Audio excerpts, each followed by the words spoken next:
بسم اللہ الرحمن الرحیم الحمد للہ رب العالمین والصلاة والسلام علی اشرف الانبیاء والمرسلین سیدنا و مولانا ابی القاسم محمد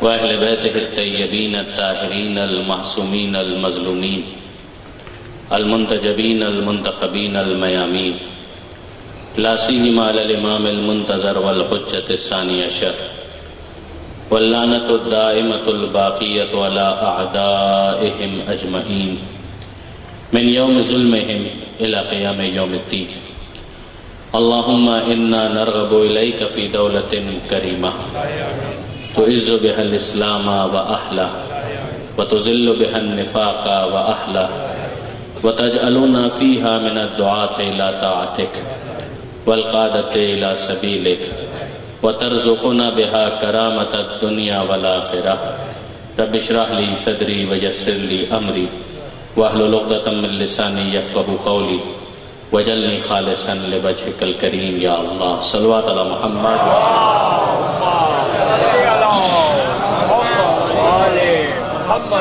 أما بعد فقد قال الله سبحانه وتعالى في القرآن الحكيم بسم الله الرحمن الرحيم فلله الحجة البالغة فلو شاء لهداكم أجمعين صلوات على محمد وعلى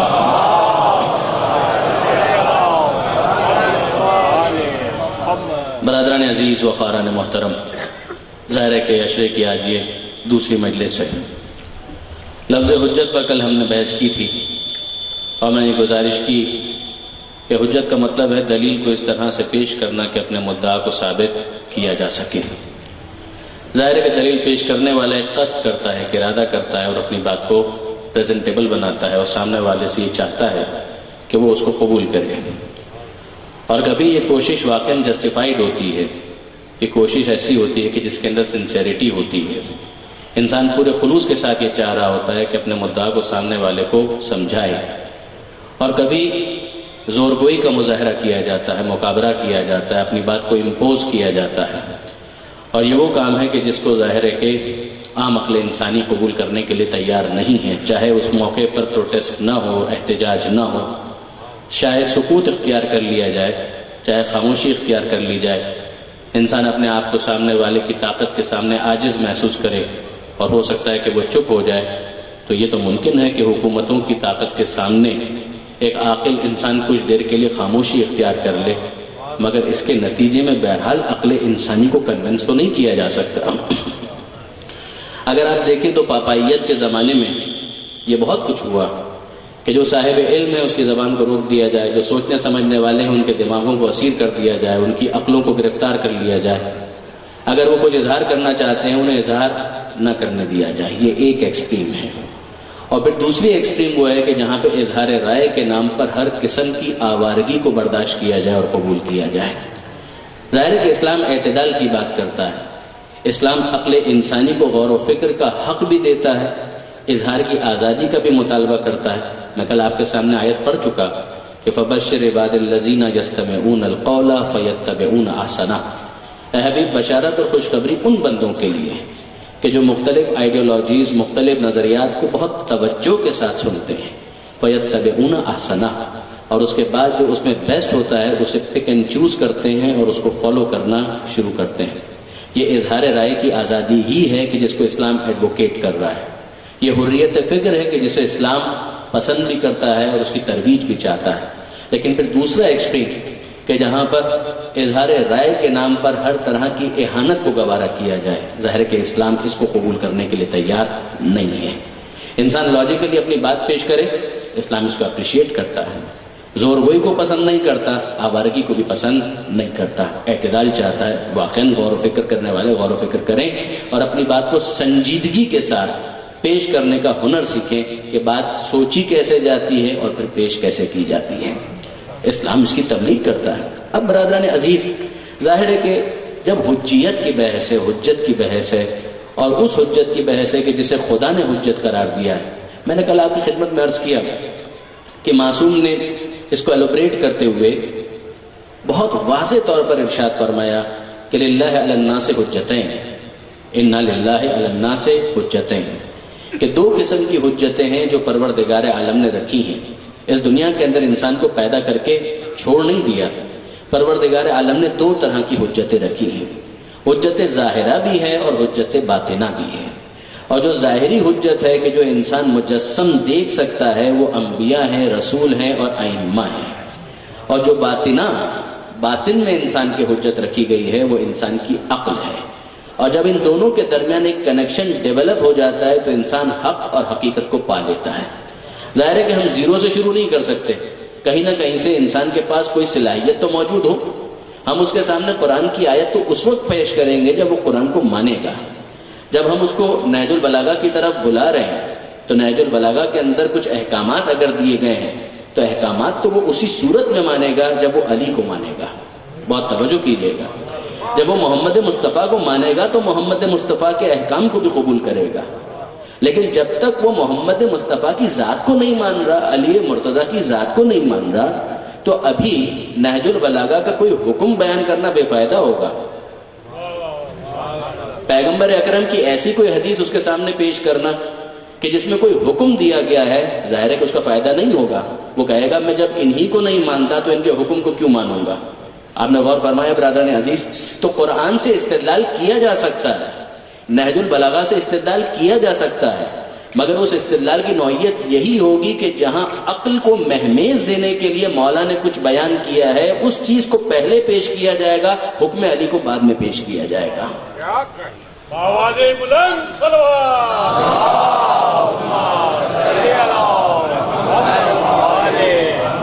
اور یہ وہ ترتیب ہے کہ جس ترتیب کو خصوصیت کے ساتھ غیبت کے زمانے میں ایک دعا پڑھنے کی بہت تاکید ہے۔ ایک مرتبہ پھر قبلہ و کعبہ موجود ہیں مولانا موسوی صاحب، وہ ظاہر ہے کہ میری رہنمائی فرمائیں گے اگر میں کہیں لفظش کر جاؤں، کہ ایک بہت تاکید آئی ہے کہ غیبت کے زمانے میں انسان اس ترتیب کے ساتھ دعا مانگے۔ اور وہ دعا کیا ہے؟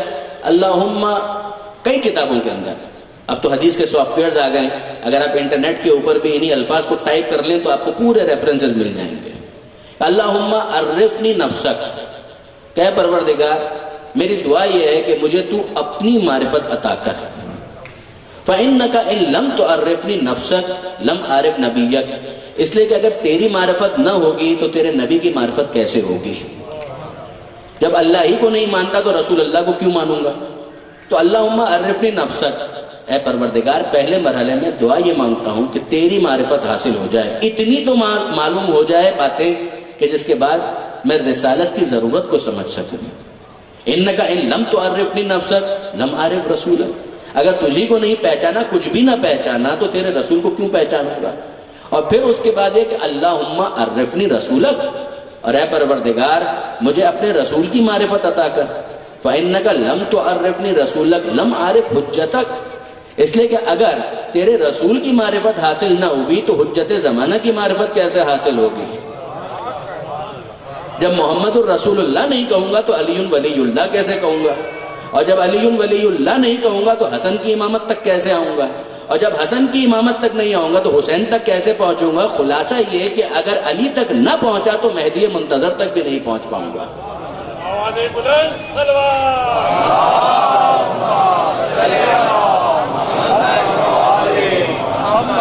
اور پھر یہ سلسلہ آگے بڑھتا ہے کہ اللہم عرفنی حجتک، کہ پروردگار اپنی حجت کی معرفت عطا کر۔ فإنک ان لم تعرفنی حجتک ضللت عن دینی، اس لیے کہ اگر تیری حجت کی معرفت حاصل نہ ہوئی تو یقیناً میں دین کے معاملے میں گمراہ ہو جاؤں گا۔ اب آپ غور فرمائیے برادران عزیز کہ پروردگار عالم نے اپنی حجت کو بھیجا کس لیے تھا؟ خدا ہی کی معرفت کے لیے تو بھیجا تھا۔ تو اگر پہلے مرحلے میں خدا ہی کی معرفت حاصل ہو گئی تو اب رسول کی معرفت کی ضرورت کیا ہے؟ حجت خدا کی معرفت کی ضرورت کیا ہے؟ پھر اس حدیث کا کیا مطلب ہے کہ من مات ولم یعرف امام زمانے ہی ماتا میتتن جاہلیہ؟ اور توجہ رکھیے گا یہ حدیث شیعوں کے پاس بھی ہے، برادران اہل سنت کے پاس بھی ہے، اور عقائد کی بعض کتابوں کے اندر برادران اہل سنت کے علماء نے اس حدیث کو بیان کیا ہے۔ میرا انداز قطعاً مناظرانہ نہیں ہے، نہ میں مناظرے کو بہت زیادہ اپریشیٹ کرتا ہوں، البتہ مباحثہ اور ڈسکشن وہ اپنی جگہ پر ہے، محاجہ کہتے ہی اس کو ہے کہ جس میں حجتوں کو ڈسکس کیا جاتا ہے۔ لیکن برادران عزیز غور تو فرمائیے کہ متفق علیہ حدیث کہ من ماتا ولم یعرف امام زمانے ہی، جو مر جائے اور اپنے زمانے کے امام کی معرفت حاصل نہ کرے، فقط ماتا میتتن جاہلیہ، تو اس کی موت جاہلیت کی موت ہے۔ تو یہ جاہلیت کی موت کیوں ہے؟ جب ترتیب یہ ہے کہ خدا کی معرفت پہلے ہو، پھر رسول کی معرفت ہو، پھر حجت خدا کی معرفت ہو، تو اے پروردگار جب تیری معرفت ہو گئی تو اس کے بعد رسول کی معرفت کی ضرورت کیا ہے؟ برادران عزیز یہیں پر اس بات کو سمجھنا بہت ضروری ہے کہ اسکول کے اندر طالب علم سب ہوتے ہیں، مگر کچھ وہ ہوتے ہیں جو ایڈمیشن لے کر ابھی آئے ہوتے ہیں، کچھ وہ ہوتے ہیں جو پہلی کلاس میں ہوتے ہیں، کچھ وہ ہوتے ہیں جو دوسری کلاس میں ہوتے ہیں، کچھ وہ ہوتے ہیں کہ اسٹوڈنٹ رہتے ہوئے فیل ہو جاتے ہیں، اور کچھ وہ ہوتے ہیں کہ میٹرک کر کے کامیابی کی سند لے کر واپس جاتے ہیں۔ بالکل اسی طریقے سے معرفت پروردگار کا پہلا اسٹیپ اگر نہ لیا جائے تو اس دینی اسکول کے اس معلم کا تعارف نہیں ہو سکتا جس کو ہم رسول کہتے ہیں۔ پہلے مرحلے میں جب اسلام کا اور خدا کا تعارف ہوگا، ایک انسان خود اپنے وجود پر غور کرے اور خدا تک پہنچے تو اسے ضرورت محسوس ہوگی کہ اے پروردگار اتنا تو سمجھ میں آ گیا کہ تو خالق ہے، مگر تو نے پیدا کر کے مقصد کیا ہے کہ جس کے لیے مجھے پیدا کیا ہے؟ وہ بے اختیار اپنے پروردگار ہی کو مخاطب کر کے کہتا ہے کہ اہدنا الصراط المستقیم، کہ مالک سیدھا راستہ تو دکھا دے کہ وہ ہے کیا کہ جس کے لیے مجھے پیدا کیا گیا ہے۔ بے اختیار، یعنی آپ غور فرمائیے کہ سورہ مبارک فاتحہ میں بھی کہاں غائب سے مخاطب کی طرف اچانک انداز کس طرح سے بدلتا ہے کہ الحمدللہ رب العالمین، تعریف اس اللہ کی۔ یہ گویا انسان ابھی قرآن نہ بھی کھولے تو باطن میں جو اسے ترقی حاصل ہو رہی ہے اس کی طرف متوجہ کیا جا رہا ہے کہ ہم تو تعریف تو اسی خدا کے لیے ہے کہ جو عالمین کا پیدا کرنے والا ہے۔ وہ اپنی عقل کے ذریعے سے فطرت کی آواز پر لبیک کہتے ہوئے یہاں تک پہنچ جائے گا کہ الحمدللہ رب العالمین، تعریف اسی کے لیے ہے کہ جس نے پیدا کر کے چھوڑ نہیں دیا، وہ عالمین کو پال رہا ہے، وہ رحمان ہے، وہ رحیم ہے، اور مالک یوم الدین ہے، قیامت کے دن کا مالک ہے۔ کیسے ہو سکتا ہے کہ میں 5 روپے کسی کو دوں اور حساب مانگوں اور وہ زندگی جیسی نعمت دے اور حساب نہ مانگے؟ کیسے ہو سکتا ہے؟ تو کچھ تو ہے کہ جس کے لیے پیدا کیا ہے، حساب کس چیز کا مانگے گا؟ ایاک نعبد و ایاک نستعین، مالک تو ہی بتا دے۔ آپ غور فرمائیے کہ کہاں غائب کی بات ہو رہی تھی، وہ اللہ ہے، تعریفیں اس کے لیے ہے، وہ عالمین کا پالنے والا ہے، وہ رحمان ہے، وہ رحیم ہے، وہ قیامت کے دن کا مالک ہے، اور اچانک وہ کہتے ہوئے انسان خدا کو مخاطب کرنے لگا۔ یعنی ترقی اس حد تک تو ہوئی کہ پروردگار کو اتنا قریب محسوس کیا کہ اب غائب کے سیغے جچتے نہیں ہیں، مخاطب کے سیغے اختیار کر رہا ہے۔ آواز بلند نعرہ صلوات،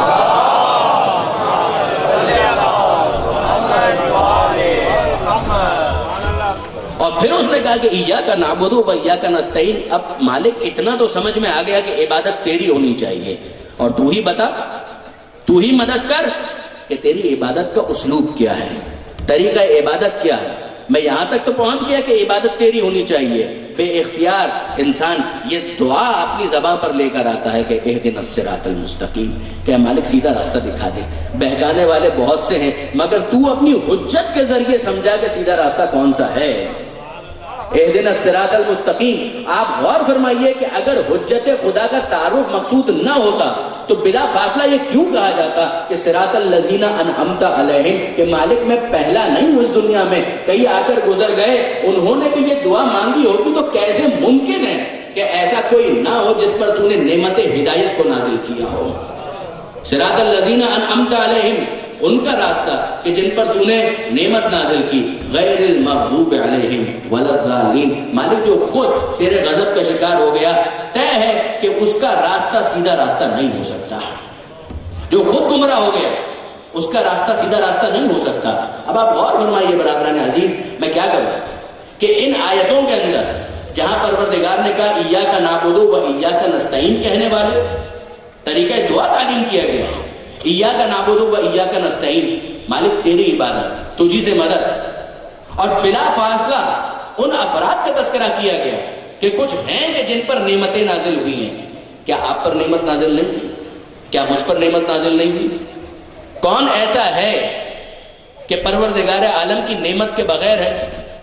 ان تعدوا نعمت اللہ لا تحصوها، اگر تم اللہ کی نعمت کو شمار کرنا چاہو تو شمار نہیں کر سکتے. تو ہم میں سے ہر ایک وہ ہے کہ جس پر نعمت نازل ہوئی ہے تو پھر ہمارا ہی راستہ سیدھا راستہ ہوگا. لیکن برادران عزیز، اگر یہ سب ہی وہ ہیں کہ جن پر نعمتیں نازل ہوئی ہیں تو خاص کن کا تذکرہ یہاں پر کیا جا رہا ہے؟ ظاہر ہے کہ یہ نعمت ہدایت ہے کہ جس کا مطالبہ کیا گیا تھا کہ اے پروردگار یوں تو نعمت والے سب ہیں، مگر وہ کہ جنہیں تو نے ہدایت کے لیے مرکز بنا کر ہادی قرار دیا، ہم تو ان کے راستے پر چلنا چاہتے ہیں. یقیناً انہی کا راستہ سیدھا راستہ ہے.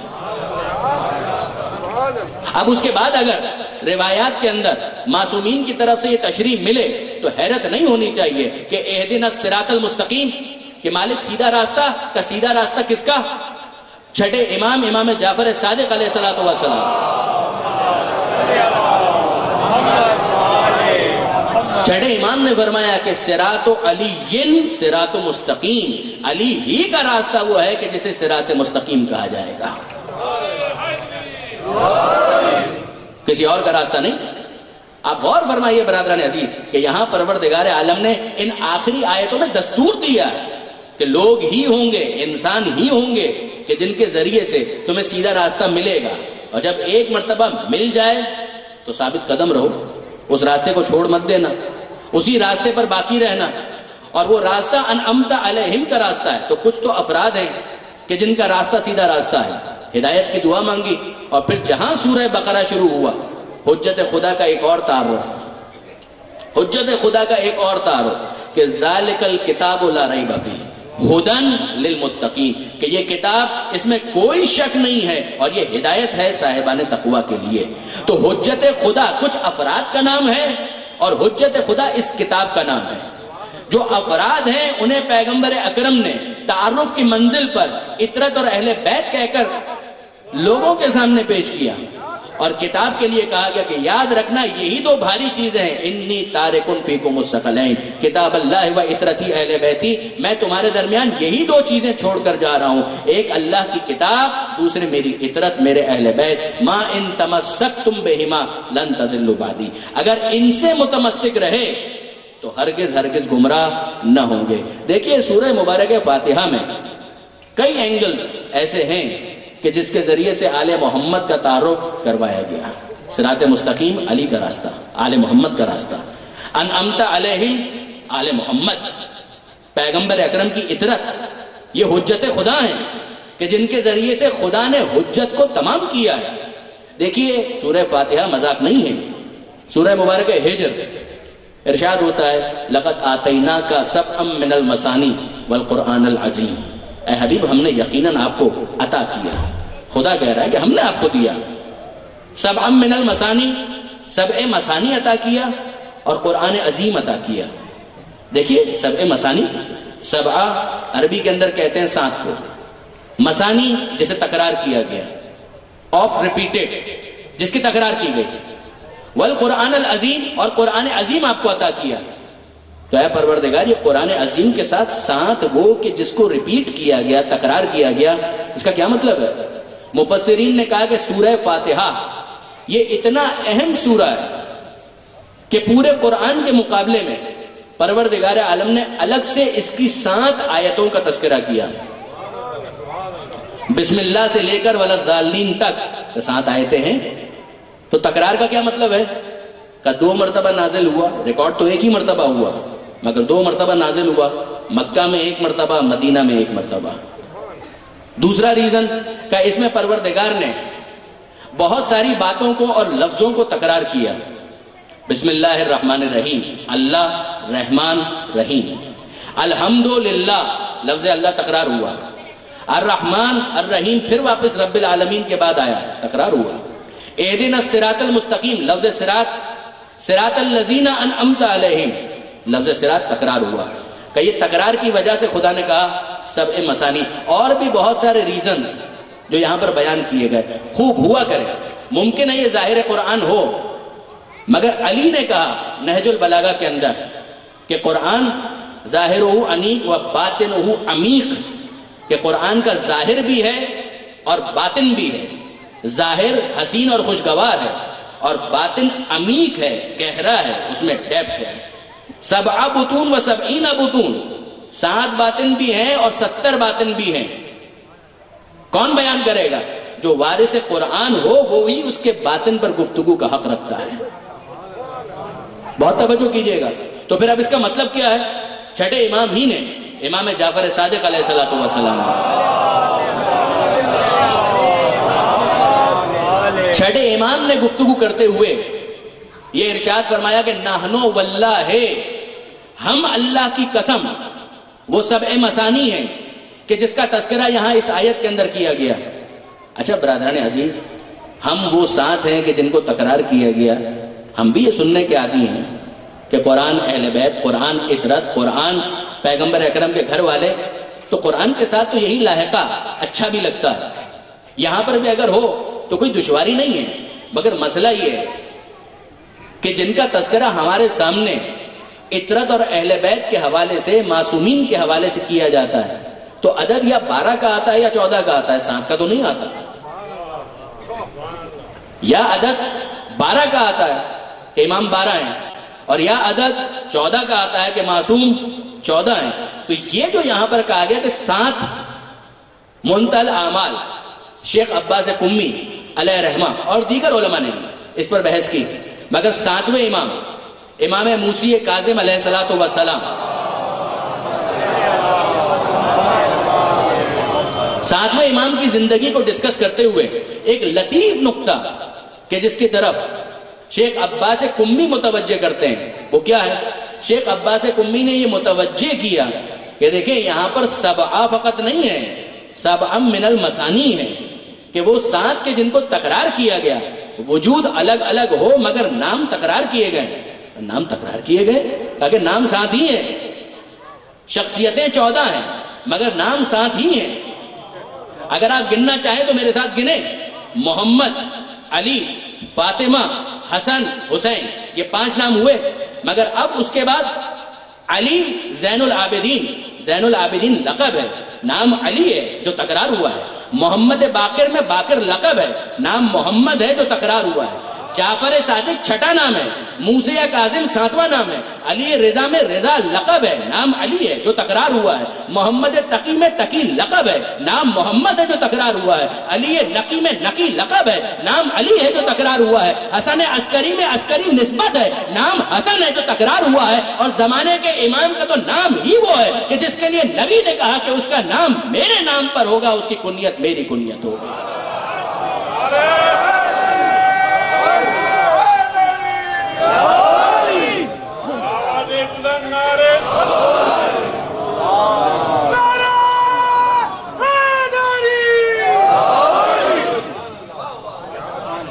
تو برادران عزیز، آپ نے غور کیا کہ یہ باطن ہی کے عنوان سے صحیح، مگر اس کا ایک پہلو یہ بھی ہے کہ صفحہ من المثانی والقرآن العظیم.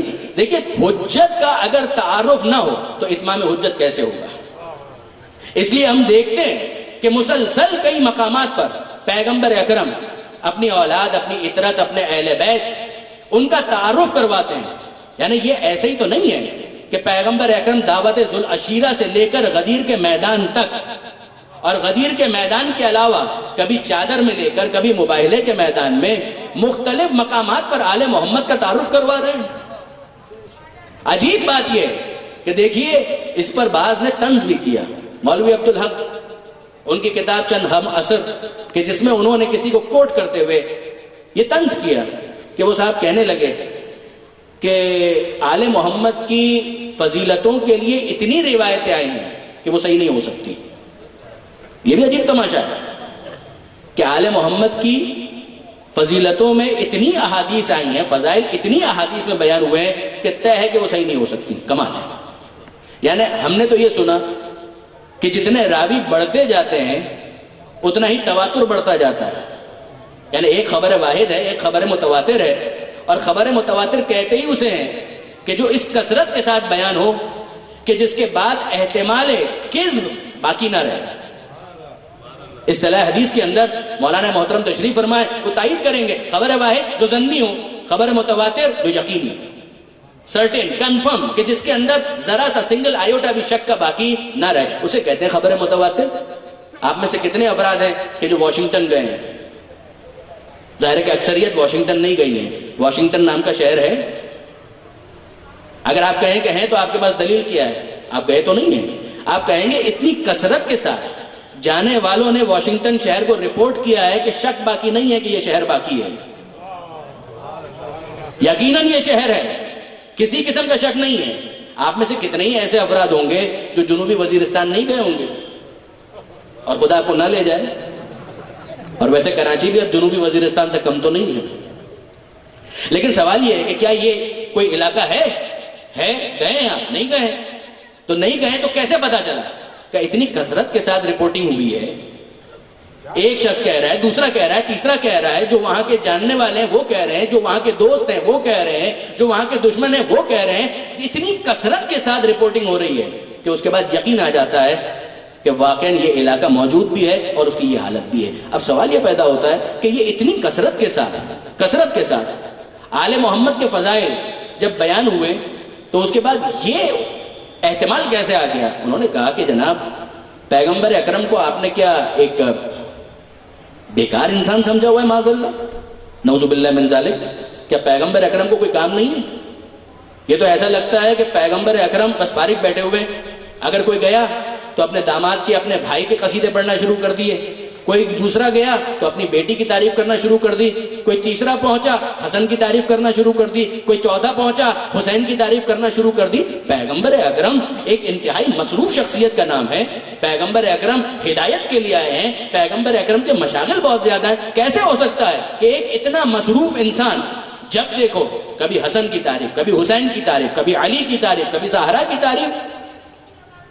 اعتراض کرنے والے نے کس رخ سے اعتراض کیا کہ لگے کہ حجت پیش کر رہا ہے جبکہ یہ بھی مغالطہ ہے، کہ لگے کہ حجت پیش کر رہا ہے جبکہ یہ بھی مغالطہ ہے. جس طرح سے کل براہمہ کا قول میں نے آپ کی خدمت میں پیش کیا تھا کہ یہ بھی مغالطہ ہے.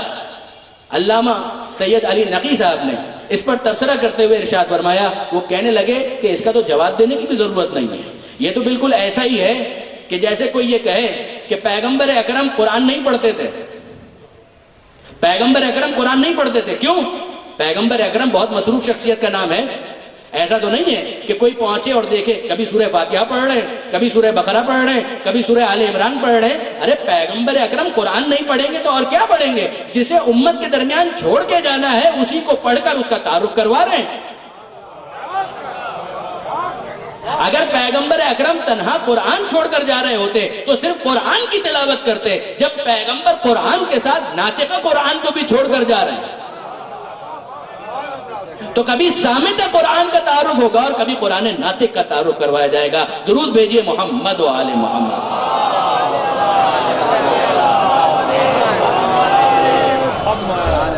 یہ حجت خدا کا تعارف ہے جو پیغمبر اکرم کروا رہے ہیں. جسٹیفیکیشن موجود ہے. برادران عزیز یہیں پر اگر آپ رک کر سوچیں کہ پروردگار عالم کو ضرورت کیا ہے کہ وہ اپنی کسی حجت کو لوگوں کے درمیان پیش کرے. کیا ضرورت ہے؟ واقعاً خدا کو کوئی ضرورت نہیں ہے. وہ جو غنی علی الاطلاق ہے اسے کیا ضرورت ہونے لگی؟ دیکھیے برادران عزیز، پروردگار عالم کو ضرورت کا مطلب کیا ہے؟ کھانا آپ کی ضرورت ہے، آپ نہ کھائیں تو آپ مر جائیں گے. پانی آپ کی ضرورت ہے، آپ نہ پیئیں تو آپ مر جائیں گے. سانس لینے کے لیے ہوا کی ضرورت ہے، اگر ہوا نہ ہوئی تو آپ مر جائیں گے. تو آپ جن چیزوں کو ضروری سمجھتے ہیں اس کے بغیر آپ رہ نہیں سکتے. کیا خدا حجت خدا کو ضروری سمجھتا ہے؟ ضروری کا کیا مطلب ہے کہ اگر حجت خدا نہ ہو تو پروردگار عالم معاذ اللہ نعوذ باللہ کیا مر جائے گا؟ بالکل عامیانہ انداز ہو گیا. کیا خدا کی حیات کے اوپر کوئی فرق پڑتا ہے؟ جی نہیں، خدا کی حیات پر کوئی فرق نہیں پڑتا. مگر بہت ساری باتیں صرف اس وجہ سے ضروری نہیں ہوتی ہیں کہ اگر انہیں پورا نہ کیا جائے تو آپ کا وجود سروائیو نہیں کر سکے گا. بہت ساری باتیں آپ کی شان کے خلاف ہوتی ہیں اس لیے ضروری ہوتی ہیں. توجہ کیجئے گا. آپ کھانے کے محتاج ہیں، بالکل ہیں. نہیں کھائیں گے تو مر جائیں گے اس لیے ضروری ہے، بالکل ٹھیک بات ہے. یعنی آپ اپنے وجود کی بقا کے لیے غذا کے محتاج ہیں، بالکل صحیح ہے. آپ پانی کے محتاج ہیں، کیوں؟ اس لیے کہ آپ کے وجود کی بقا اس بات پر منحصر ہے کہ آپ کو وقتاً فوقتاً پانی ملے، آپ کی تشنگی برطرف ہو، سیرابی کا انتظام ہو، بالکل صحیح ہے. آپ سانس نہ لیں آپ کا وجود خطرے میں ہے، اس لیے ضروری ہے کہ ہوا ہو، آکسیجن ہو. لیکن کیا واقعا اس کے علاوہ کوئی اور چیز ضروری نہیں ہے جس کے بغیر انسان کا ظاہری وجود خطرے میں نہیں آتا مگر وہ اس کی شان کے خلاف ہے؟ آپ مجھے انصاف سے بتائیے، کبھی احمد دیدات صاحب نے کسی گفتگو میں ایک جملہ کہا تھا. انہوں نے کہا تھا کہ خدا کے لیے ہر چیز ممکن ہے. کسی نے کہا کہ خدا کے لیے ہر چیز ممکن. آپ جانتے ہیں احمد دیدات کہ جنہوں نے عیسائیوں سے بڑے مناظرے کیے، بڑی بحثیں ہوئی، تو کہ خدا کے لیے ممکن نہیں ہے. کسی عیسائی اسکالر نے ایک اعتراض کیا کہ خدا کے لیے ممکن نہیں ٹرینٹی کا عقیدہ ہو، خدا کا بیٹا ہو، کیا خدا کے لیے ممکن نہیں ہے؟ کہ ایک چیز ہے ممکن ہونا اور ایک چیز ہے خدا کی شان کے مطابق ہونا. ان اللہ علی کل شیء قدیر، اللہ تو ہر شے پر قادر ہے. جب خدا ہر شے پر قادر ہے تو کیا وہ اپنا بیٹا پیدا نہیں کر سکتا؟ خدا تو ہر شے پر قادر ہے تو کیا خدا، اب اگر کوئی آگے بڑھ کر کہے، عیسائیوں نے تو صرف اتنا کہا کہ خدا ہر شے پر قادر ہے، ان اللہ، آپ خود کہہ رہے ہیں ان اللہ علی کل شیء قدیر، یقیناً اللہ ہر شے پر قدرت رکھتا ہے. تو جو ہر چیز پر قدرت رکھتا ہے وہ اپنا بیٹا پیدا کرنے پر قدرت نہیں رکھتا؟ تو پھر آگے بڑھ جائیے، اگر اللہ ہر چیز پر قدرت رکھتا ہے تو کیا اپنی بیوی بنانے پر قدرت نہیں رکھتا؟ اگر اللہ ہر چیز پر قدرت رکھتا ہے تو کیا سونے پر قدرت نہیں رکھتا؟ سو جائے کچھ دیر کے لیے، آرام بھی کر لے، تھک جاتا ہوگا، اتنے کام کرتا ہے تو تھوڑا اسے آرام بھی تو مل جائے. عجیب بات ہے کہ پروردگار عالم کہتا ہے لم یلد ولم یولد، نہ باپ ہے نہ اس کا کوئی بیٹا ہے، ولم یکن لہ کفوا احد، نہ اس کا کوئی ہمسر ہے، لا تاخذہ سنۃ ولا نوم، نہ اسے نیند آتی ہے نہ اونگ آتی ہے. یہ عجیب معاملہ ہے، عجیب معاملہ ہے کہ ہم پروردگار عالم کے لیے بندوں کی صفتوں کو تجویز کرنے لگے اور سمجھیں کہ واقعاً ہم نے خدا کی قدرت کا اثبات کیا ہے. انہوں نے بہت اچھا جملہ کہا کہ God will do godly things, خدا وہ کام کرے گا جو خدا کی شان کے مطابق ہے. یہی بات پروردگار عالم نے کہی کہ تعالی اللہ ہو، اللہ بلند ہے ان باتوں سے کہ جو یہ مشرک کہا کرتے ہیں. اگر خدا کی قدرت کا مطلب یہ ہے کہ ہر بے تکی چیز خدا انجام دینے لگے تو پھر صفات سلبیہ کا چیپٹر ہی نہیں ہونا چاہیے. جب ہم کہتے ہیں صفات ثبوتیہ تو صفات ثبوتیہ کا مطلب یہ ہوتا ہے کہ وہ تمام تر صفات جو خدا میں ثابت ہیں، اور جب ہم کہتے ہیں صفات سلبیہ اس کا مطلب یہ ہوتا ہے وہ صفات جو خدا میں نہیں پائی جاتی. تو کیوں نہیں پائی جاتی؟ کیوں نہیں پائی جاتی؟ جب ہم نے صفات ثبوتیہ میں کہا کہ وہ قدیر ہے، وہ ہر چیز پر قدرت رکھتا ہے، تو پھر ہر چیز پر قدرت رکھنا اس کے ساتھ کیسے سازگار ہے کہ صفات سلبیہ کی ایک فہرست ہمیں تھما دی جائے کہ خدا یہ نہیں کر سکتا، یہ نہیں کر سکتا، یہ نہیں کر سکتا. وہ نہ کرنا عدم قدرت کی وجہ سے نہیں ہے، شان پروردگار کے خلاف ہے کہ ان کاموں کو انجام دیا جائے. اگر کوئی کہے کہ خدا ہر چیز پر قادر ہے تو میں اسے لنچ پر انوائٹ کرتا ہوں، میرے ساتھ لنچ کرے. وہ ہر چیز پر قادر ہے تو میرے ساتھ ڈنر کرے. عجیب ہے، یعنی آپ نے کھانے کو کمال سمجھا ہے؟ کھانا کھانا کوئی کمال ہے؟ کھانا کھانا اس بات کا اعلان ہے کہ یہ بندہ محتاج ہے.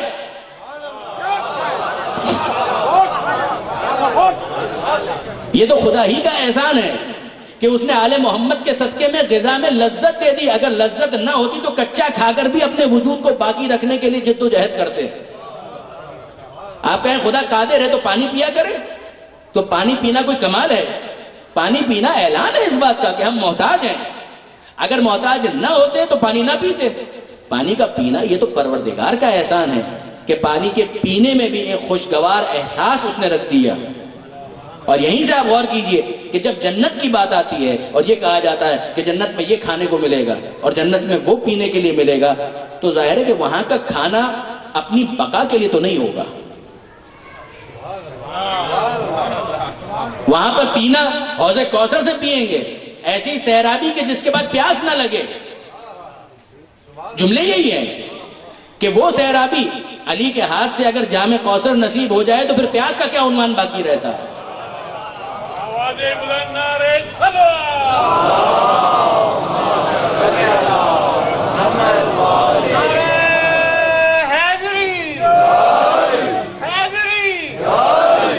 پھر پیاس کا کیا سوال باقی رہتا ہے؟ تو اتنا تو سمجھ میں آتا ہے کہ وہاں پر اگر غذا دی جا رہی ہے تو فقط لذت کے لیے دی جا رہی ہے، وہ مزے کے لیے ہے، وہ انعام کے طور پر ہے. مگر اس دنیا میں انسان جب غذا استعمال کرتا ہے تو فقط اور فقط مزے کے لیے تو نہیں ہے. اس غذا کے استعمال میں تو 10,000 کمپلیکیشنز ساتھ ساتھ موجود ہیں. یہ نہیں کھا سکتے ورنہ کولیسٹرول ہائی ہو جائے گا. آپ شوگر کے پیشنٹ ہیں، یہ شکر نہیں استعمال کر سکتے. آپ یہ نہیں کر سکتے، آپ وہ نہیں کر سکتے. تو کتنی کمپلیکیشنز ہیں. اور اسی کے ساتھ یہ ہے کہ اگر نہیں کھاؤ گے تو مر بھی جاؤ گے. تو کھانا بھی ہے، یہ نہیں کھا سکتے وہ نہیں کھا سکتے. ایک مزاح نگار نے ایک جملہ لکھا کہ جتنی مزے والی کھانے کی چیزیں تھیں آدھی خدا نے حرام کر دی، آدھی ڈاکٹروں نے حرام کر دی. اب یہ ان کا ذوق ہے کہ جس کے مطابق انہوں نے کہہ دیا کہ خدا نے حرام کر دی، ورنہ طے شدہ بات ہے حلال میں وسعت ہے، حرام میں وسعت نہیں ہے. حلال کے اندر وسعت ہے. میں جانا نہیں چاہتا اس خطبے کی طرف، لیکن واقعا ہمارے امام محمد تقی جواد علیہ الصلوۃ والسلام نے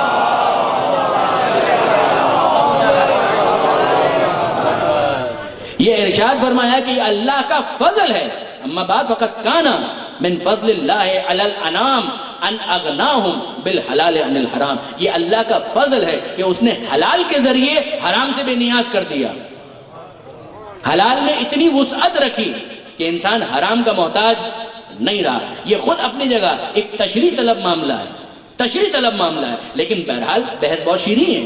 غور فرمائیے کہ انسان اس دنیا کے اندر بہت سارے ایسے کام انجام دیتا ہے کہ جو اس کی بقا کے لیے ضروری ہیں، مگر بہت سے ایسے کام بھی انجام دیتا ہے کہ جو اس کی شان کے لحاظ سے ضروری ہیں. ممکن ہے کہ اس کا مادی وجود اس کا محتاج نہ ہو، مگر اس کی انسانیت اس کی محتاج ہو.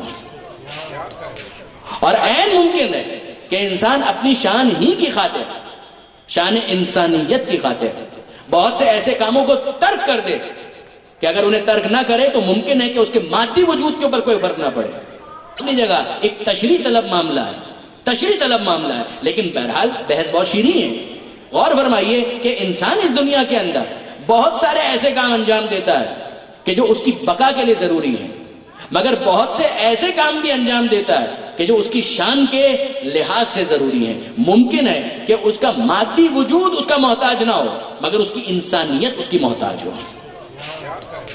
اور عین ممکن ہے کہ انسان اپنی شان ہی کی خاطر، شان انسانیت کی خاطر بہت سے ایسے کاموں کو ترک کر دے کہ اگر انہیں ترک نہ کرے تو ممکن ہے کہ اس کے مادی وجود کے اوپر کوئی فرق نہ پڑے، لیکن مادی وجود کے محفوظ رہنے کے باوجود شان انسانیت محفوظ نہیں رہے گی. لہذا وہ ان کاموں کو ترک کر دے گا. پروردگار عالم، جہاں سے بات چلی تھی، حجت خدا کے لیے ضروری ہے کہ حجت خدا کا اہتمام کرے. کیوں؟ اگر اہتمام نہیں کرے گا تو کیا یہ پروردگار عالم کی ذات کو کوئی ضرر پہنچتا ہے اس سے؟ ذات پروردگار غنی علی الاطلاق ہے، مگر شان پروردگار، خدا کی شان پروردگار میں ایک عنوان عدالت موجود ہے کہ خدا عادل ہے. جب خدا عادل ہے تو میدان قیامت میں اس وقت تک سوال نہیں کر سکتا کہ جب تک حجت بھیج کر اتمام حجت کا اہتمام نہ کر دے. جب تک اتمام حجت نہ ہو جائے. دیکھیے، یا تو ہر ایک کے اوپر جہاں عقل مور اور لیس سب کو دی، وہیں پر پروردگار ہر ایک کو کتاب دے دیتا، ہر ایک کو نبی بنا دیتا، ہر ایک اپنے اپنے وجود کے لیے نبی ہو جاتا، اپنے اپنے وجود کے لیے رسول ہو جاتا، اپنے اپنے وجود کے لیے امام ہو جاتا. خدا نے ایسا نہیں کیا. امتحان یہی ہے کہ آدھا انتظام وجود کے اندر ہے کہ جہاں پر تشنگی کا احساس ہو، اور آدھا انتظام وجود کے باہر ہے کہ جس تک انسان پہنچے اور اپنی اس روحانی تشنگی کی سیرابی کا انتظام کرے. جہاں کل ہم نے بات روکی تھی کہ انسان کا وجود اسی طرح سے خدا نے بنایا کہ خون دوڑ رہا ہے رگوں میں، گردش کر رہا ہے، غذا کا باہر سے محتاج ہے. اس کے پاس لنگز ہیں مگر آکسیجن کا باہر سے محتاج ہے. بالکل اسی طرح سے عقل موجود ہے، ہدایت کا باہر سے محتاج ہے. ہدایت کا محتاج ہے. طلب ہدایت جب انسان کے اندر رکھی گئی ہے تو اب امتحان یہی ہے کہ وہ صحیح ہادی تک پہنچتا ہے یا نہیں پہنچتا. جب وہ صحیح ہادی تک پہنچ جائے گا تو ہدایت کا نظام مکمل ہو جائے گا.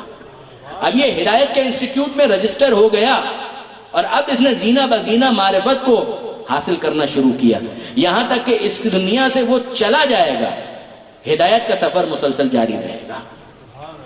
یہ میں نے کیا عرض کیا آپ کی خدمت میں. میرے نوجوان دوست اگر توجہ کر رہے ہیں تو خاص توجہ کریں. دیکھیے قرآن منزل کی بات نہیں کرتا، قرآن راستے کی بات کرتا ہے. ایسا کیوں ہے؟ قرآن منزل کی بات نہیں کرتا، قرآن راستے کی بات کرتا ہے. حجت خدا راستہ بتائے. منزل کیا ہو سکتی ہے؟ منزل اس نقطے کا نام ہے کہ جس کے آگے سفر جاری نہ رہ سکے. توجہ ہے، منزل اس نقطے کا نام ہے کہ جس کے آگے سفر جاری نہ رہ سکے. آپ راستے ہی کو مختلف جنکشنز میں ڈیوائیڈ کر دیں، یہ آپ کا ذوق ہے. آپ مختلف اسٹیشنز میں راستے ہی کو ڈیوائیڈ کر دیں، تقسیم کر دیں، یہ آپ کا ذوق ہے. لیکن منزل تو اس نقطے کا نام ہے کہ جس کے آگے سفر آگے جاری نہ رہ سکے. جہاں بحث ہے معرفت پروردگار کی، تو معرفت پروردگار اس پروردگار کی ہے جو لامحدود ہے. جو لامحدود ہے اس کی معرفت محدود نہیں ہو سکتی، لہذا کسی منزل کا تعین نہیں کیا جا سکتا. وہاں پر راستے ہی کی بات تھی، راستے ہی کی بات رہے گی. چھوڑیے پروردگار عالم کی معرفت، خدا کی معرفت تو بہت آگے کا معاملہ ہے، واقعاً بہت آگے کا معاملہ ہے. جسے اس نے حجت بنایا ہے اس کی معرفت کا بھی کوئی نقطہ اختتام موجود نہیں ہے. جناب سلمان فارسی کا وہ جملہ آپ نے یقیناً سنا ہوگا، مگر مناسبت کی وجہ سے میں پیش کر رہا ہوں کہ جناب سلمان فارسی نکلے، باہر آئے مسجد نبوی سے، باہر تشریف لائے اور کسی نے سوال کیا، اے سلمان مسجد سے آ رہے ہو تو پیغمبر اکرم تو وہاں پر ہوں گے، یہ بتاؤ کوئی اور بھی بیٹھا ہوا تھا؟ سلمان کہتے ہیں کہ ہاں کوئی تھا مگر میں نہیں پہچانتا، مجھے نہیں معلوم، میں معرفت نہیں رکھتا کہ کون تھا وہ. پیغمبر کے بارے میں تو نام لے کر اس نے کہا کہ پیغمبر تو ہوں گے، یہ بتاؤ پیغمبر کے ساتھ کوئی اور بھی موجود تھا؟ وہ کہتے ہیں کہ ہاں کوئی تھا مگر میں نہیں جانتا کہ وہ کون تھا. اچھا ٹھیک ہے. یہ سوال جواب مکمل ہوا اور وہ گئے، صاحب جنہوں نے سوال کیا تھا، استفسار کیا تھا، وہ گئے مسجد نبوی کے اندر اور جا کر دیکھا کہ پیغمبر اکرم کے پہلو میں واقعاً وہ بیٹھے تھے کہ جن کا حق تھا کہ وہ بیٹھیں پہلو میں. امیر المومنین علی بن ابی طالب علیہ الصلوۃ والسلام. مولا تشریف فرمائے اور جیسے انہوں نے دیکھا بھڑک گئے. پیغمبر اکرم کے سامنے شکایت، اے اللہ کے رسول آپ سلمان کی اتنی تعریفیں کرتے ہیں، منا اہل البیت، اب الفاظ میرے ہیں، شکایت کا انداز جو بھی رہا ہو، ہم اہل بیت میں سے یہ ہے وہ، اتنی تعریف آپ کرتے ہیں، اسے دیکھیے. ابھی میں نے اس سے سوال کیا کہ اے سلمان مسجد سے آ رہے ہو تو پیغمبر تو موجود ہوں گے، ساتھ کوئی بیٹھا ہے؟ تو انہوں نے کہا کہ ہاں بیٹھا تو ہے مگر میں نہیں پہچانتا. وہ علی کے بارے میں کہہ رہے ہیں کہ نہیں پہچانتے. بتائیے اب علی کو نہیں پہچانتے. پیغمبر اکرم نے یہ ارشاد فرمایا کہ سلمان کا کیس ہے، سلمان کو بلاؤ. کیس سلمان کا ہے. دیکھیں برادران عزیز برا مت مانیے گا مگر ہمارے معاشرتی مسائل ہوں، ہمارے سوشل مسائل ہوں، ہمارے گھریلو مسائل ہوں، سب سے زیادہ پرابلم یہی تو ہے کہ جس کا کیس ہے اسی کو نہیں بلایا جاتا. غیبتیں بھی ہو رہی ہیں، تہمتیں بھی لگ رہی ہیں، لگائی بجھائی بھی ہو رہی ہے، سب کچھ ہو رہا ہے، مگر جس کے بارے میں یہ ساری باتیں ہو رہی ہیں اسی کو نہیں بلایا جا رہا. اس کو تو بلا کر پوچھو کہ کیس کیا ہے. پیغمبر اکرم نے کہا بھائی سلمان کے بارے میں کہہ رہے ہو، سلمان کو بلاؤ. سلمان کو بلایا گیا. اے سلمان کیس یہ ہے کہ یہ صاحب کہتے ہیں کہ تم نے یہ کہا کہ تم علی کو نہیں پہچانتے. کہا کہ میں ابھی بھی اپنے اسٹیٹمنٹ پر قائم ہوں. پھر کہاں رہا ہوں؟ میں اپنے اسٹیٹمنٹ پر قائم ہوں. آئی مینٹین مائی اسٹیٹمنٹ. جو میرا قول تھا اس پر میں باقی ہوں. میں نے کہا تھا اور ابھی بھی یہی کہتا ہوں کہ میں نہیں پہچانتا کہ یہ کون بیٹھے ہوئے ہیں. کا مطلب کیا ہے؟ انہوں نے کہا اللہ کے رسول آپ ہی نے تو یہ کہا کہ خدا کو کسی نے نہیں پہچانا، یا میں نے پہچانا یا علی نے پہچانا، اور مجھے بھی کسی نے نہیں پہچانا، یا خدا نے پہچانا یا علی نے پہچانا، اور علی کو بھی کسی نے نہیں پہچانا، یا میں نے پہچانا یا خدا نے پہچانا. تو جس کی معرفت یا خدا کو ہے یا نبی کو ہے اسے پہچاننے کا میں دعویٰ کیسے کر سکتا ہوں؟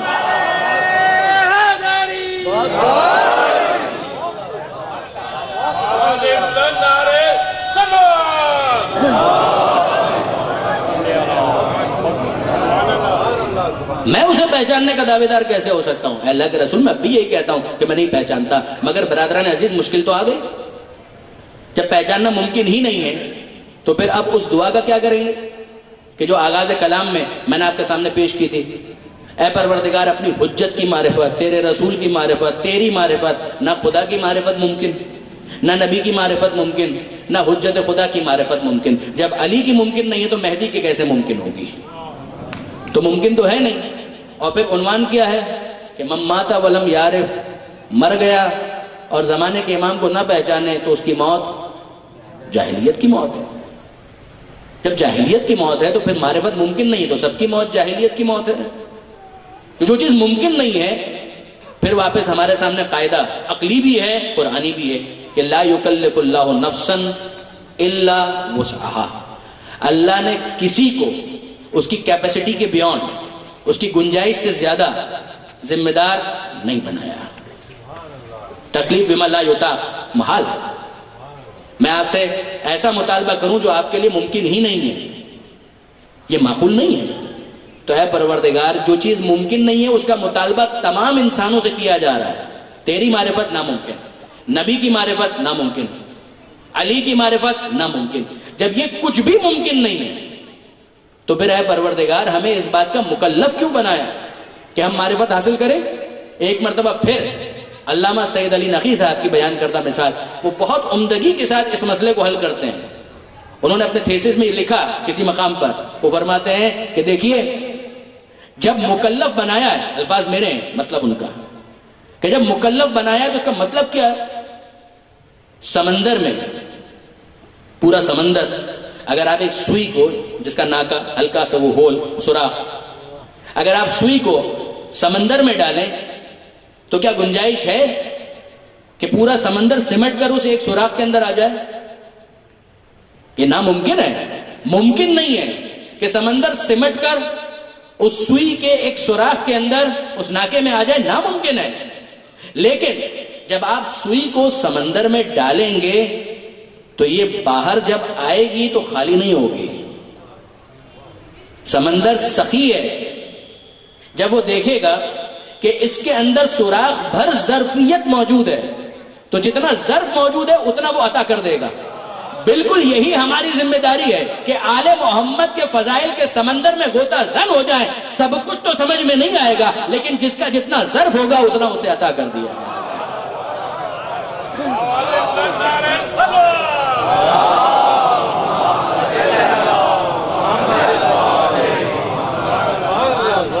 یہ مسئلہ ظرفیت کا ہے.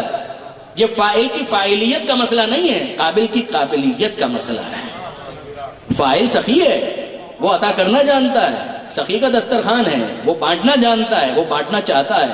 مگر اپنی ظرفیت کو اگر ہم محدود رکھیں تو بھی جتنی ظرفیت ہے اتنا تو عطا کر دیا جائے گا.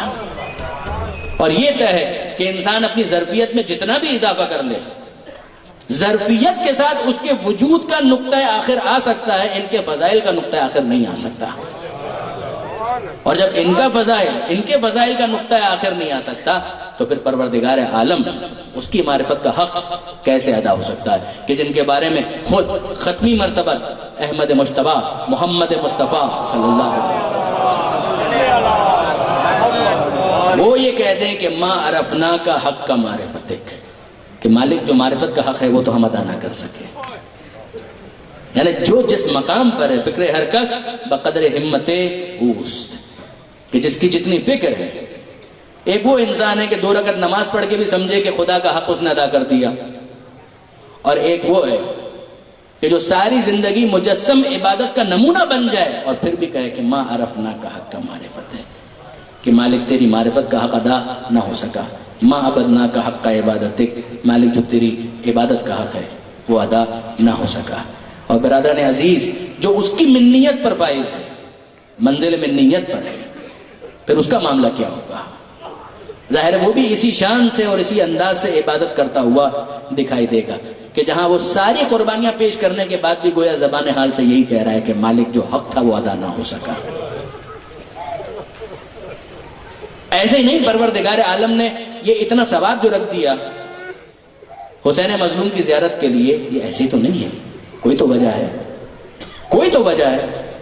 حسین نے قربانی اتنی عظیم دی ہے کہ جس کے مقابلے پر یہ سارا ثواب عظیم ہونے کے باوجود صغیر لگتا ہے، چھوٹا لگتا ہے، کم لگتا ہے. دیکھیے برادران عزیز، حضرت حجت امام زمانہ عجل اللہ تعالی فرجہ الشریف ایک جملہ ہے کہ میں حسین کے غم میں آنسوؤں کے بدلے خون روتا ہوں. یہ جملہ عجیب ہے. میں اپنے جد حسین کے غم میں آنسوؤں کے بدلے خون روتا ہوں. کوئی انسان اگر نگاہ تصور میں لے کر آئے کہ کیسے ممکن ہے کہ کوئی شخص آنسوؤں کے بدلے خون روئے. مولانا صادق علی نجفی جن کا انتقال ہوا دبئی میں، حال ہی میں انتقال ہوا، علامہ طالب جوہری مدظلہ العالی، وہ نقل کرتے ہیں کہ مولانا صادق علی نجفی اس روایت کو، اس حکایت کو بیان کرتے ہیں کہ آیت اللہ مرجع وقت محسن الحکیم، ان کے سامنے کسی نے کہا، مولانا صادق علی نجفی اس کے عینی شاہد ہیں جو میں عرض کرنے جا رہا ہوں، اور روایت کر رہے ہیں علامہ طالب جوہری صاحب. آپ اندازہ کر سکتے ہیں کہ کتنا مضبوط سلسلہ میں نے آپ کے سامنے پیش کر دیا کہ مولانا صادق علی نجفی کہتے ہیں کہ آیت اللہ محسن الحکیم نجف میں ان کے سامنے موجود تھا، اور کسی صاحب نے آ کر یہ جملہ کہا. باتیں ہو رہی تھی اور یہ کہا کہ بظاہر مجاز لگتا ہے کہ جو حضرت حجت نے یہ کہا کہ میں آنسوؤں کے بدلے خون روتا ہوں، بظاہر ایک مجاز لگتا ہے کہ یعنی گریے کی شدت کو شاید اس طرح سے تعبیر کیا جا رہا ہے کہ میں آنسوؤں کے بدلے خون روتا ہوں. آیت اللہ محسن الحکیم یہ سن کر گریہ کرنے لگے اور یہ کہنے لگے کہ یہاں جو حضرت حجت نے کہا ہے مجازن نہیں کہا ہے، حقیقتاً معاملہ یہی ہے، یہ مجازی معاملہ نہیں ہے. اور مولانا صادق علی نجفی کہتے ہیں کہ یہ کہنے کے بعد امام حسین کا تذکرہ کرنے لگے آیت اللہ محسن الحکیم، اور زار و قطار گریہ کرنے لگے. اور جب رومال اٹھا کر انہوں نے اپنی آنکھوں پر رکھا ہے اور جب ہٹایا ہے تو ہم نے اپنی آنکھوں سے یہ دیکھا کہ وہاں آنسو نہیں تھے، خون تھا. جب نائب امام کا یہ معاملہ ہے غیبت کے زمانے میں، تو حضرت حجت کے بارے میں آپ کیسے یہ سوچ سکتے ہیں کہ یہ فقط مجازن کہا گیا؟ 8ویں امام نے ریان بن شبیب کو مخاطب کر کے یہ کہا ہے کہ یا ابن شبیب ان کنت باقیا لأحد فابق علی الحسین، اے ریان اگر کبھی گریہ کرنا چاہو تو پہلے حسین مظلوم پر گریہ کرنا، میرے جد غریب حسین پر گریہ کرنا. فإنه ذبح كما يذبح القبش، کہ جس طرح سے گوشت فن قربانی کا ذبح کیا جاتا ہے اسی طرح سے حسین مظلوم کو ذبح کیا گیا. میں ہاتھ جوڑ کر کہوں اے رضائے غریب، اے میرے امام رضا، گوشت فن کو قربانی سے پہلے پانی تو پلایا جاتا ہے، مگر حسین کو قربانی سے پہلے پانی نہیں دیا گیا. سکینہ یہی سوال کرتی ہے ذوالجناح سے، حل سقیا ابی ام قتلا ادشانن. یہ معصومیت کے ساتھ سکینہ کا سوال ہے کہ اے ذوالجناح مجھے تو فقط اتنا بتا کہ قتل کرنے سے پہلے میرے بابا کو پانی مل گیا تھا یا پیاسا ذبح کر دیا گیا؟ امام رضا یہ کہہ رہے ہیں کہ اگر یہ چاہتے ہو کہ اللہ سے اس طرح سے ملاقات ہو کہ تمہارا کوئی گناہ تمہارے ذمے پر نہ ہو فزور الحسین، تو حسین کی زیارت کے لیے جاؤ. اور اگر شہدائے کربلا کی زیارت کا ثواب، شہدائے کربلا کے ثواب کو حاصل کرنا چاہتے ہو تو یہ کہو کہ یا لیتنی کنت معکم فافوز معکم، کہ کاش میں بھی آپ کے ساتھ ہوتا تو اس عظیم کامیابی کو حاصل کرتا. عزیزوں 2 محرم کا دن ابھی مکمل ہوا اور آپ کا امام کربلا پہنچ چکا ہے. کربلا حسین مظلوم پہنچ چکے ہیں. 2 محرم کو حسین کا قافلہ جب کربلا پہنچا ہے، آپ جانتے ہیں کہ گھوڑے نے آگے بڑھنے سے انکار کر دیا، سواری کو تبدیل کیا گیا، 7 گھوڑے تبدیل کیے گئے، مگر گھوڑا آگے نہیں بڑھتا ہے، ذوالجناح آگے نہیں بڑھتا ہے. اور یہ حسین مظلوم کی سواری ہے، حسین مظلوم کی سواری. 2 محرم کو بھی آگے بڑھنے سے انکار کیا اور عاشور کو بھی آگے بڑھنے سے انکار کیا. 2 محرم کو اس لیے کہ منزل آ چکی ہے کربلا، اور عاشور کو اس لیے کہ سکینہ پچھلی ٹانگوں سے لپٹی ہوئی ہے. 2 محرم حسین مظلوم کی سواری رکی، گھوڑے تبدیل کیے گئے، گھوڑے آگے نہیں بڑھ رہے، اور اب بنی اسد والوں کو امام مظلوم نے بلایا اور سوال کیا کہ اس زمین کا کیا نام ہے؟ کسی نے کہا یقال لہا نینوا، مولا اس کا ایک نام نینوا ہے. کہا مگر کوئی اور نام بھی ہوگا؟ کہا مولا یقال لہا غازریہ. کسی اور نے کہا مولا اس کا نام ایک نام غازریہ بھی ہے. امام کہتے ہیں کہ مگر کوئی اور نام بھی تو ہوگا. کسی نام کی تلاش ہے حسین ابن علی کو. ایک تیسرا شخص کہتا ہے یقال لہا شط الفرات، کہ مولا اس کا ایک نام شط فرات بھی ہے. امام کہتے ہیں کہ مگر کوئی اور نام بھی ہوگا.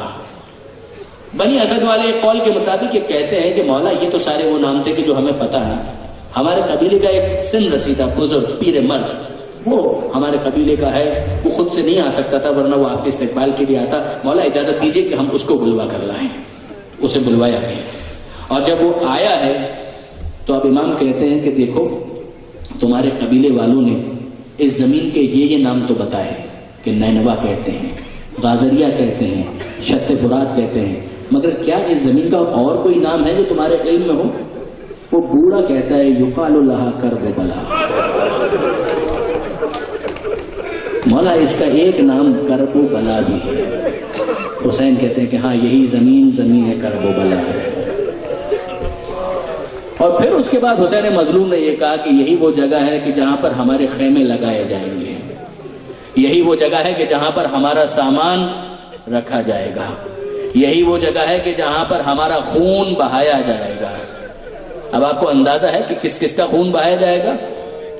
کسی کے بازوؤں کا خون بہے گا, کسی کے سینے کا خون بہے گا, کسی کے جسم کے ہر حصے کا خون بہے گا, مگر ایک خون وہ ہے کہ جو حسین نے بہنے نہیں دیا. وہ ننھے علی اصغر کا خون کہ جسے حسین نے بہنے نہیں دیا, اسے اپنے چہرے پر مل لیا.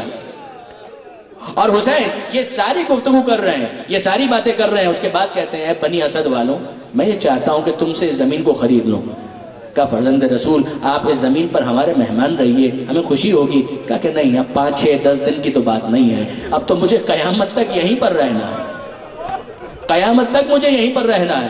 امام نے قیمت طے کی, اس زمین کو خریدا اور اس کے بعد اس زمین کو واپس ہبا کر دیا بنی اسد والوں کو چند شرائط کے ساتھ. اے بنی اسد والوں یہ زمین خریدنے کے بعد میں واپس تمہیں ہبا کرتا ہوں, دیکھو میری کچھ شرائط ہیں. کہا فرزند رسول فرمائیے آپ کی کیا شرائط ہیں؟ کہا میری پہلی شرط یہ ہے کہ جب کوئی زائر میری قبر کا پوچھتے ہوئے آئے تو میرے شیعوں کو اس قبر کی نشاندہی کرنا کہ جہاں پر میں مدفن ہوں, میری قبر کی نشاندہی کرنا.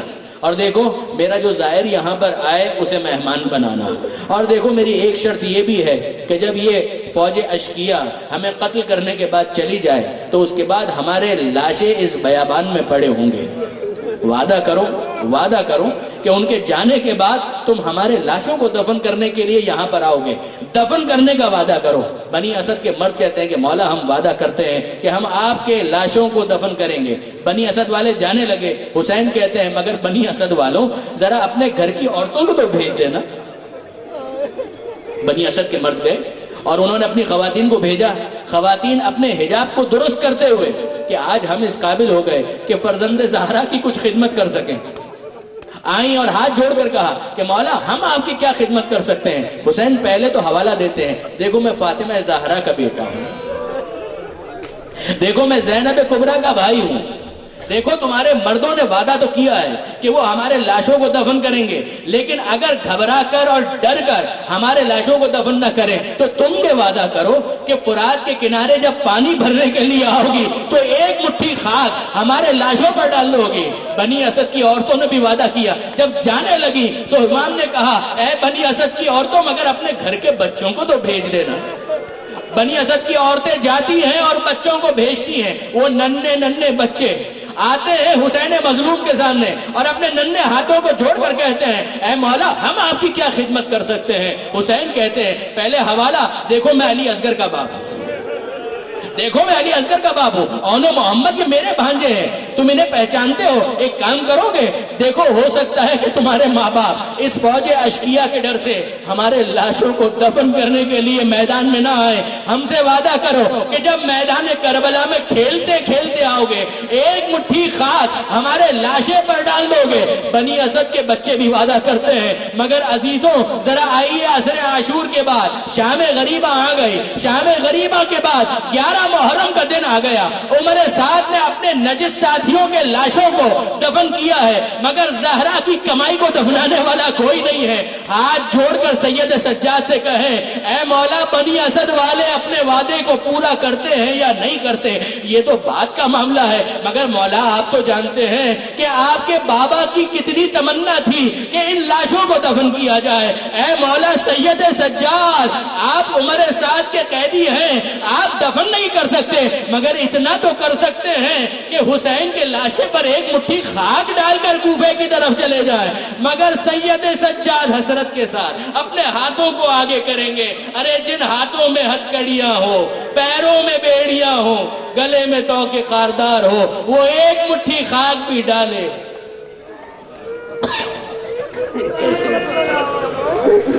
الا ولعنۃ اللہ علی القوم الظالمین وسيعلم الذين ظلموا أي منقلب ينقلبون ماتم حسین۔